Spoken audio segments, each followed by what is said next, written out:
What does a full moon mean in bass fishing? If you've ever fished at night, you would think that a full moon makes fishing better.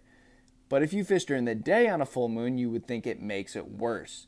Now, that's because they feed at night. So, going through the seasons, what really happens on a full moon? What are you to expect, and what are some of the baits that might work a little bit better? Now, the first thing that I think you have to consider is that the full moon is going to make things change. It is making nature come more alive at night, therefore changing the surroundings of what is happening inside the lake. The first thing is the pre-spawn. Now, typically, no matter what the moon phase is, the fish feed first thing in the morning and then in that last hour. That's just how the pre-spawn typically is. Now, when there's a full moon, that really makes that even more of a factor. Now, if I'm practicing for a tournament and it's in the pre-spawn, you better be out there early and you better be staying late because you are going to fish over so many fish.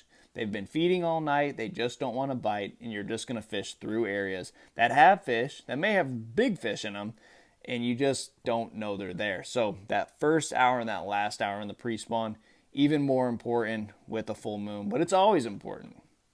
Now in the spawn, that's when things really change. You may be fishing in an area that has a bunch of small bass, bucks, and you just think, well, this is just all that's here.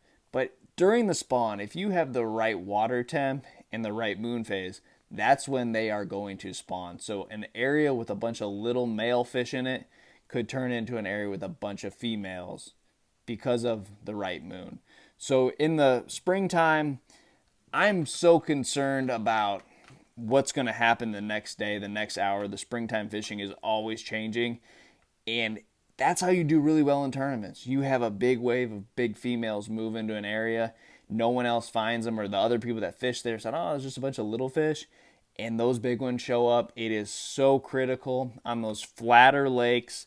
Those big ones just can come in groves, and areas will totally change. So in the spawn, it's for the better. Now, the rest of the year, it's got to be in the back of your head that you must be more patient because you just don't really know what you're around, because you just don't have a whole lot of clues from the fish because they're not in a feeding mode most of the day.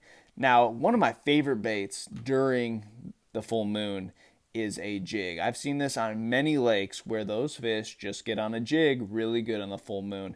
And there's all kinds of theories behind that. One thinks is because the crawdads get really active on a full moon, they spawn, so bass are more apt to eating a crawdad because, they're just more active, and the jig does the best job at imitating a crawdad. So those are some things I do. The biggest thing, though, is you just got to keep in the back of your head, maybe more patient, but just realize that this isn't normal. These fish don't see a full moon every day, and you're fishing for fish that have been eating a whole lot more than they typically do on times when you're not out on the water. So keep that in the back of your head, guys, and I'll see you on the lake.